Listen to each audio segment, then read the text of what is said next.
So you're asking me to categorize gin, and that's a very, very difficult question. To categorize gin is difficult, and why is because the regulation on gin is wide open.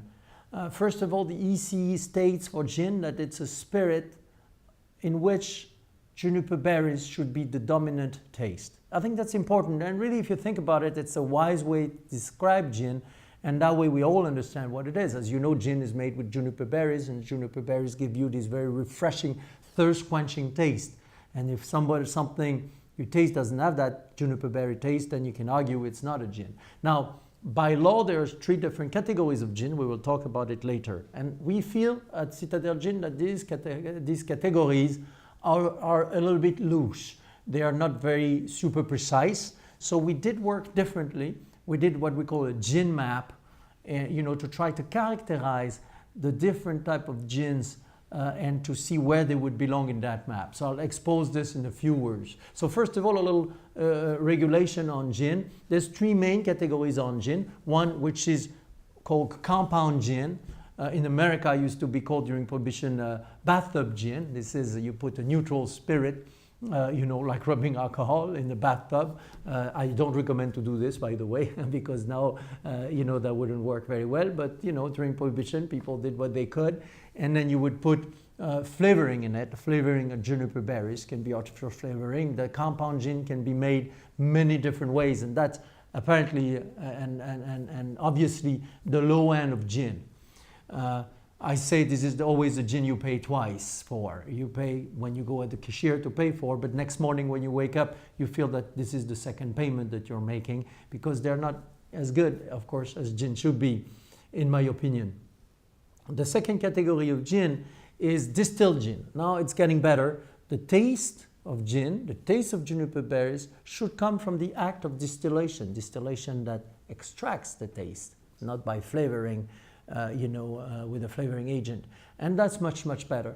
The only thing, though, is this regulation. And by the way, this regulation I'm talking about, you can check on internet by the EC regulation. This distilled gin, when you read in the fine lines, it says that once it's distilled, you can add flavor to it afterwards. So in a way, it's a bit back to square one. However, it's got to be done naturally, with natural flavoring and things like this. But a distilled gin, in my opinion as well, which I respect many others, is not enough in that sense. There's a third category, which is London gin. And here, London gin, where 100% of the taste must come from distillation, no flavoring afterwards. However, the text says that you can add neutral spirits after distillation. So it doesn't 100%, you can actually dilute it down. And that's London gin. Wonderful products that are London gin. I like London gin a lot. I like the classic taste of London gin, but here, this is the third category. What we do at Citadel, we, of course, classic London gin, but, the 100% of the taste come from distillation and we don't dilute down. Now, we did a gin map. That was a tool we worked with when we put Citadel together, and we always use it when we taste other gins. We taste our competition all the time. We want to make sure that we're right on, and it's an everyday job.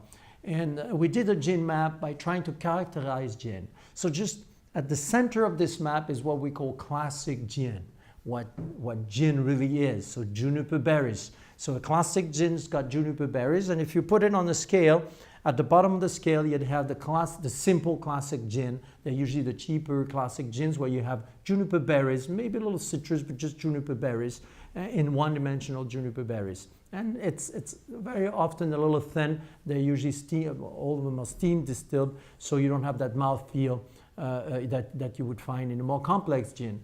On the top of that scale, you have what we call the classic complex gin, where you use other botanicals not to hide the juniper berries, to actually enhance it, to give it a third dimension, to give it comfort, to give it finesse. And then you feel it even more so if it's done properly. Then you have on the horizontal line of that map, on one end what we call the vodka gins, the gins where the flavors, the taste, the intensity is very light, close to sometimes not much. And that's a choice, but that's more like for a vodka drinker that likes something more neutral. And we call them here the vodka gins. You can call them many different ways, or the light taste or lightly flavored gin. And then on the other hand of the spectrum of gins, you have what we call, of that horizontal line, you have what are more the aquavit type of gin, where the juniper berries is really brought down to a point that it's not a dominant factor. Somebody, a very good writer on gin, wrote that and called and coined these gins the New World gin or the New Western gins. They're the flavored gins with something else, where another ingredient is infused or that comes and kind of, we think, fights the taste of the juniper berries. And you know, if you really go to the extreme on that scale, you are more toward, like I say, aquavit. And actually, interestingly and historically, Genever, the ancestor of gin, was produced in some countries in Northern Europe and also in Sweden, of course, Netherlands, and northern part of France. In Sweden, as probably everybody forgot, but we found this in our historical research, Sweden was very important production place for Genever. And with time, the juniper berries was actually brought down, and there is beautiful Swedish aquavits right now, which ancestor is the same of the gin as we know it today, so it evolved differently. So on the scale of gin, that would be. So in a few words, this is our gin map. You know, there's another dimension that could be added, was the sweetness of gin. Some gins are sweetened. Citadel gin is 100% what we call extra dry gin. There's no sugar in it. Once again, nothing wrong with sugar in a gin. It's just that we felt that because of our distillation method that brings all these essential oils from the botanicals, there was no need to bring thickness or any kind of sweetness from any additive agent in the product. So it's a pure nature, product of nature and distillation. Thank you.